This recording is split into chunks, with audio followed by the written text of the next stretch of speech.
pequeña tuve la enseñanza, la instrucción en cuanto a los diezmos y a las ofrendas. Cuando yo era muy niña, mi madre me enseñó cómo apartar lo primero para Dios. Y cuando tuve la primera cosecha del campo, porque cultivamos el campo, mi madre me llevó a sacar los primeros frutos de la cosecha en una canasta. Y ahí comprendí de que era primero Dios sobre todas las cosas. Cortamos la primera canasta de la cosecha. Mi madre oró antes de eso para dedicarlo al Señor, que esos son las primicias. Pero después de eso, conforme avanzó, también aprendí cómo dar el diezmo.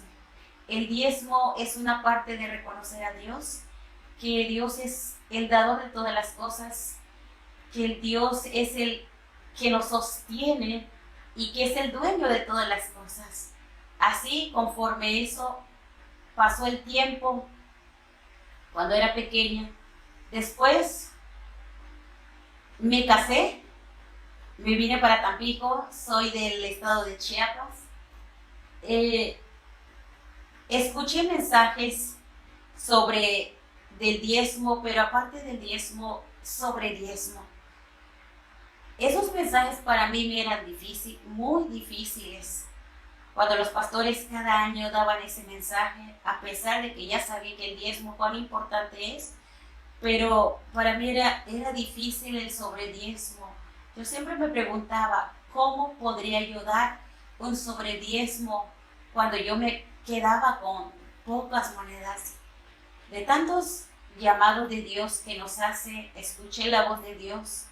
Con todo mi temor, un día tomé la decisión sola, porque solamente yo tomé la decisión y empecé a dar mis diezmos y mi sobrediezmo, pero después tenía yo una duda de que cómo podría ser después de eso, si antes en todos los sábados yo le daba a mis niñas un pesito. Esa era la ofrenda que yo repartía para darle cuando ellos iban al departamento. Mis niñas eran pequeñas, mi niño era pequeño, aunque ya tenía el mayor grande, pero esas eran las monedas que yo compartía con ellos. Después de todo era un pesito. Pero con todo eso tomé la decisión de dar el sobrediezmo.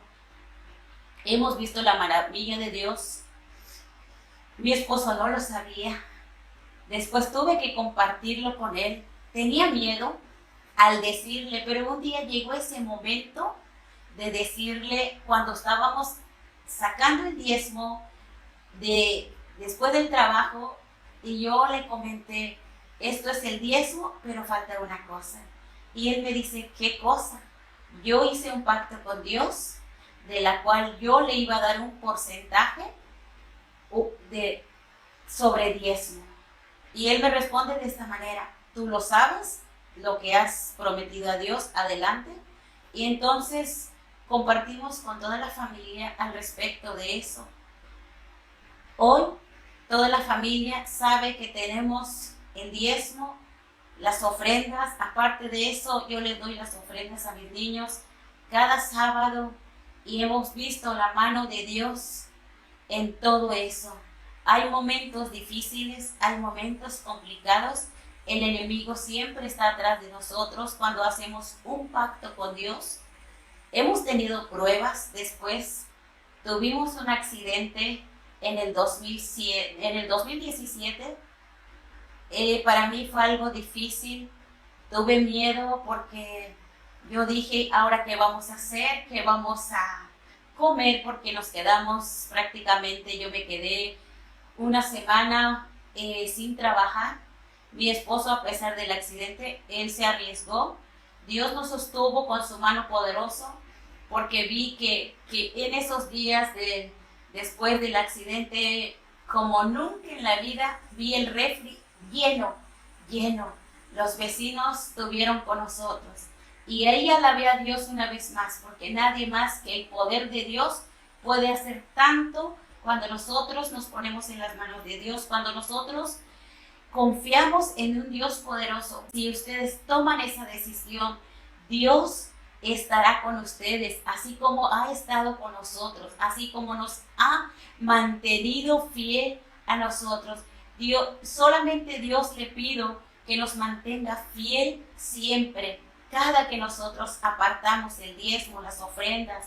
Entonces yo le pido, Señor, ayúdame a ser fiel hasta en el último momento.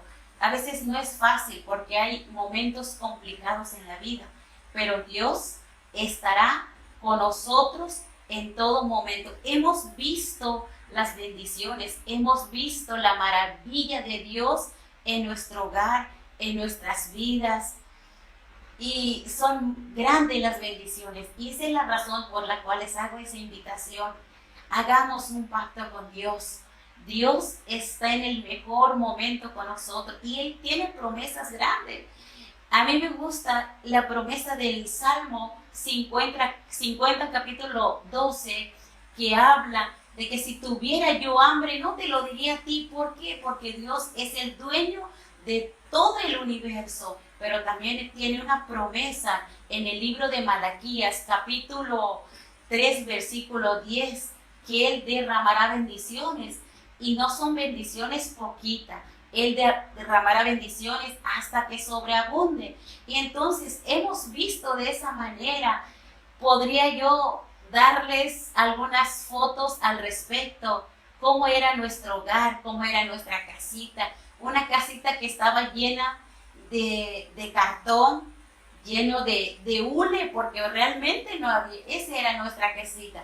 Hoy, gracias a Dios, con la ayuda de Dios, estamos construyendo una parte más de nuestro hogar. Ahí es donde nosotros podemos ver la mano de Dios cuando nosotros hacemos un pacto con Él. Él cumple sus grandes promesas.